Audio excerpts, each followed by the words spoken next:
अस्सलाम वालेकुम व्यूअर्स। आज हम तुर्की के हवाले से एक बहुत ही इंफॉर्मेटिव और कम्प्रिहेंसिव प्रोग्राम लेके आपके पास आए हैं और कोशिश करेंगे कि इस प्रोग्राम की वसात से आपके जहनों में जो भी तुर्की माइग्रेशन के हवाले से और उसके मुतल्लिक़ जो भी सवाल आपके जहन में वो आपको उनका तसल्ली बख्श जवाब दिया जाए। इसमें तो कानूनी तौर पर सबसे पहले आप अपने मुल्क से, जिस मुल्क में भी आप हैं, स्पेशली हम पाकिस्तान की बात कर रहे हैं अभी तो आप अपने मुल्क से एम्बेसी में जो है वो वीज़ा अप्लाई करें, जो कि टूरिस्टिक होना ज़रूरी है अगर आपने वहाँ पर परमिट लेना है। अदरवाइज़ ट्रांजिट भी होता है और दूसरे कैटेगरीज में होते हैं उसमें, लेकिन पर परमिट उसमें रेजिडेंस परमिट कन्वर्ट नहीं होता। तो आपने वीज़ा लेके वहाँ जाएँ, वहाँ हमारा ऑफिस है, हम उसको भी एंटरटेन करते हैं। तो फिर हमारी कंपनी जो है फिर बाकी के जो लवाजमान, जिसके अंदर मैं अपने व्यूअर्स की आसानी के लिए बता दूँ ताकि आप किसी स्कैम में ना आए, कि आपके लिए वहाँ पर जो है ना किरायानामा होना बहुत ज़रूरी है, यानी कि आपके पास अपनी एक रेजिडेंसी होना ज़रूरी है जो कि रेंट पर ज़रूरी है। हाँ, रेंट पे हो बेशक, अगर अपनी हो तो उसके हम बाद में बात करेंगे। अगर रेंट पे हो उसकी टेनेंसी आपके नाम होनी चाहिए, जो एग्रीमेंट है वो आपके नाम होना चाहिए। उसके बाद आपकी इंश्योरेंस है, आपकी जो पासपोर्ट है मिनिमम 12 मंथ्स वैलिड होना चाहिए। फिर आपकी जो फोटोग्राफ्स हैं वाइट बैकग्राउंड के साथ 2x2 की हैं।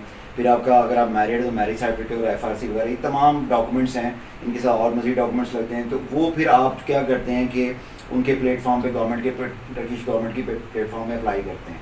अप्लाई करने के बाद वो आपको फिर एक सर्टन टाइम के अंदर कॉल करते हैं कि फ़लाँ डेट पे आपका इंटरव्यू है। तो फिर वो आप तमाम डॉक्यूमेंट्स, अगर हमारी कंपनी के थ्रू जाते हैं तो हमारा लॉयर साथ जाता है, तो वो तमाम डॉक्यूमेंट्स लेके आप वो इंटरव्यू में जाते हैं। सर ये हमें आपकी इजाज़त है, यहाँ पे जब वो इंटरव्यू के लिए कोई स्पेशल फॉर्मेट होता है या कोई भी किसी तरीके से भी वो उसको शुरू कर सकता है? देखिए मैं तो अपने आप उसको खास प्रोसेस देते हैं बच्चों कोई जानने वाला आपका? बिल्कुल सही। देखें हम तो अपने व्यूअर्स को और अपने क्लाइंट्स को यही कहेंगे कि एक्सपर्ट्स के बगैर आपका जाना जो है ना वो आपके लिए थोड़ा सा वो रिस्की हो सकता है।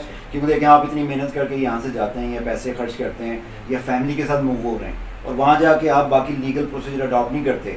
जैसा कि वहाँ पर देखने में आया कि बेशुमार नाम नहाद एजेंट्स और लोग ऐसे हैं जो एडवर्टाइज भी करते हैं और उसके बाद वो आपसे डॉक्यूमेंट्स वगैरह लेके पैसे ले लेते हैं, लेकिन उनको ये नहीं पता होता कि टर्किश गवर्नमेंट के कवानीन क्या हैं या लीगल फ्रेम में कैसे आपका जो केस फाइल करना है या आपकी बैकग्राउंड के मुताबिक कैसे उसकी रेलेवेंसी बनानी है। तो वो फिर क्या होता है कि उसका अल्टीमेटली नुकसान आपके लिए है, उसके लिए नहीं है। चाहे आपके पैसे तो गए लेकिन अल्टीमेटली नुकसान आपकी हिस्ट्री के ऊपर है, आपकी बैकग्राउंड के ऊपर है, तो आप अपना सारा कुछ ज़ाया कर देते हैं। बेहतर ये है कि एक्सपर्ट्स के थ्रू करें। लेकिन क्योंकि ये प्रोग्राम हमने अपने जो हमारे पास सवालात आए हैं उनके लिए डिज़ाइन किया, तो हम उसका भी जवाब देना चाहेंगे ताकि हम हमारे व्यूअर्स तक अपना सोल्यूशन इन्फॉर्मेशन पहुँचे। देखिए ये सारे डॉक्यूमेंट्स के बाद जब इंटरव्यू कॉल आती है तो इंटरव्यू में आपका लॉयर आपके साथ अंदर नहीं जाता, ये आपका जो भी कंसल्टेंट आपके साथ नहीं जाता, आपने खुद जाना होता है। तो उसमें ये है कि हम गाइड कर देते हैं कि कैसे आपने बात करनी, क्या जवाब देना है। तो नॉर्मली टर्की गवर्नमेंट जो है वो फेवरेबल ही है, तो आपका एक मुनासिब यानी कि नॉर्मल लेवल पे एक इंटरव्यू होता है। उसके बाद वो आपको अगर सेलेक्ट करते हैं तो फिर वो आपको एक पेपर दे देते हैं, उसके ऊपर टाइम होता है कि तकरीबन नॉर्मली 15 डेज से 1 मंथ 2 मंथ के अंदर अंदर ना जो है वो फिर आपका रेजिडेंस परमिट आपके एड्रेस पर आ जाता है। तो यहाँ पर मैं जो सबसे मेन बात है वो मैं ये कहना चाहूँगा कि वर्क परमिट इसकी रेजिडेंस परमिट की मिनिमम जो है वो 6 टाइप्स हैं। उसके अंदर डिपेंड करता है आपने किस कैटेगरी में अप्लाई करना है, एक बात होगी। दूसरा ये है कि कुछ लोग हमारे से ये भी पूछते हैं और आपको जो हालात उस हवाले से काफ़ी पाकिस्तानी का इरादा होता है कि हम कनाडा, अमेरिका या यूरोप वगैरह में शिफ्ट हो जाएं, लेकिन उनके वसाइल, उनकी बैकग्राउंड जो है उनको इजाज़त नहीं देती, यानी कि उनको इतना पैसा नहीं है या एजेस बढ़ चुकी हैं या वो पढ़े लिखे नहीं हैं या बच्चे जो हैं उनके डिपेंडेंट से निकल चुके हैं, यानी कि 18 ईयर्स या 22 ईयर्स से वो निकल चुके हैं।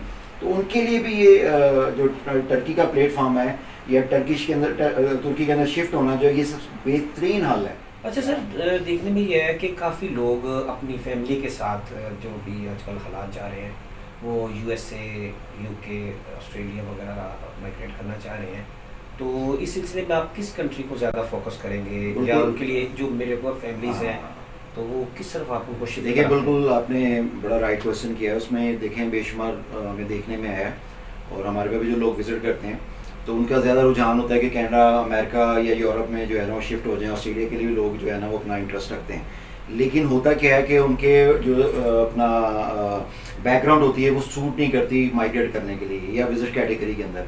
तो माइग्रेट करने के लिए जब तक आपकी बैकग्राउंड शूट नहीं करती, अगर आप फाइनेंस आपका इजाज़त नहीं देता या आपकी फैमिली मेम्बर ज़्यादा हैं या आपके जो डिपेंडेंट्स वो ओवर एज हो चुके हैं, 18 से निकल गए या 22 से निकल गए, तो फिर आप जो है अपना वक्त और पैसा ज़ाया करते हैं ऐसे प्लेटफॉर्म पर जाकर जो आपको झूठ की बुनियाद पे बताते हैं कि ठीक है जी आप क्वालिफाई करते हैं, आप अपने केसेस डालें, आप इन कर देंगे, हाँ जी इसको ये अल्फाज आप इस्तेमाल करें। तो उसमें ये होता है कि अल्टीमेटली नुकसान उनका होता है, फाइनेंशियल नुकसान भी होता है, अपना पासपोर्ट भी ख़राब करते हैं।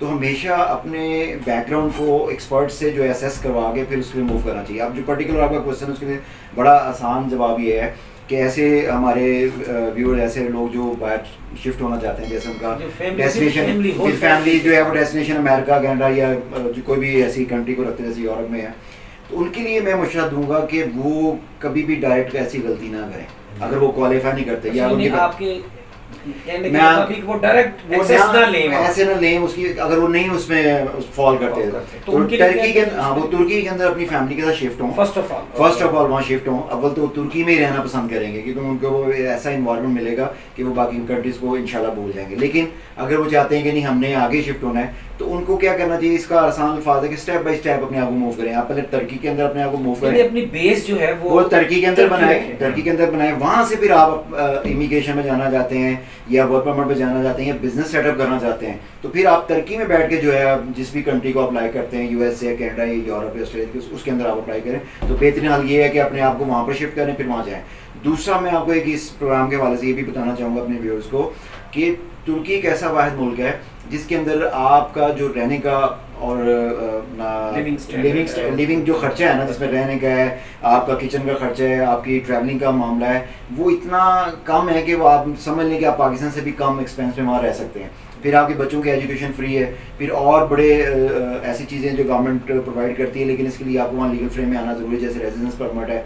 फिर आप रेजिडेंस परमिट के बाद जो है वो आप लॉन्ग टर्म पर शॉर्ट परमिट से लॉन्ग टर्म परमिट में भी शिफ्ट हो सकते हैं। फिर आप नेशनलिटी को अप्लाई कर सकते हैं, ये हम सेकंड एपिसोड में बताएंगे। एक और क्वेश्चन आम जो व्यूअर्स है जो माइग्रेट करना चाह रहा हूँ उनके ज़हनों में होता है कि ये स्टार्टअप से लेके 01 से लेके तो ये कितनी ये ड्यूरेशन ले जाता है, 6 मंथ्स है या कोई 12 मंथ का ये सारा प्रोसेस होता है, ताकि वो आसानी के लिए इसको जी जिसमें देखें कि जब आप यहाँ से विजिट वीज़ा पे वहाँ ट्रैवल करते हैं तो आप अपना जो है रेजिडेंस परमिट अप्लाई करते हैं, उसकी कैटेगरीज मैं शुरू में बता चुका हूँ।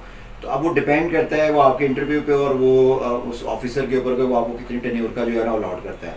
नॉर्मली जो है वो 1 ईयर का लोग ज़्यादा करते हैं, 2 ईयर्स का भी होता है जिसको शॉर्ट टर्म रेजिडेंस परमिट कहा जाता है। अब डिपेंड करता है ऑफिसर के ऊपर को आपको कितना ग्रांट करता है, यानी कि पूरा 1 ईयर का करता है या पूरा 2 ईयर का कर देता है या आपको जो है वो कुछ मंथ का देता है। नॉर्मली आजकल तो थोड़ा सा मामला ऐसा है कि वो कम टेन्योर का दे रहे हैं, क्योंकि आप जब अप्लाई करते हैं उसकी रीज़न होना चाहिए। तो सॉलिड रीज़न के ऊपर बेहतर ये होता है कि आप वहाँ पर कोई भी मूवेबल प्रॉपर्टी बाय कर लें, अपना बिजनेस स्टैब्लिश कर लें, कोई ऐसे यानी कि रिसोर्सेज पैदा कर लें जिसके ऊपर आप एक ऑथेंटिक जवाज़ उनको दे सकें वहाँ रहने का, तो वो आपके हाथ में बेहतर होता है। तो उसकी बुनियाद पर आगे कंटिन्यू करते हैं टूवर्ड्स नेशनलिटी, ठीक है। तो लेकिन आपका जो पर्टिकुलर क्वेश्चन है उसमें रेजिडेंस परमिट जो है वो नॉर्मली ऑफिसर पर डिपेंड करता है, बाज़ का 1 मंथ का भी दे देते हैं, लेकिन फीसिस आप 1 ईयर की अप्लाई करते हैं। अगर आप 2 ईयर्स का अप्लाई करें तो फीस पूरी जमा करवाएंगे, हर जो उसके लवाजमत है पूरे जमा करवाएंगे। डिपेंड ऑफिसर पे करता है वो आपको कितने टेन्योर का देता है। अच्छा व्यूअर्स, अच्छा आपने हमारा ये काफ़ी इंफॉर्मेटिव प्रोग्राम देखा, उम्मीद है आपके काफ़ी हद तक जो भी क्वेरीज थे वो आपने उसको जांच लिया होगा। और अब अगला प्रोग्राम, नेक्स्ट प्रोग्राम हमारा टर्किश नेशनलिटी के बारे में होगा, वो देखना ना भूलिए। शुक्रिया।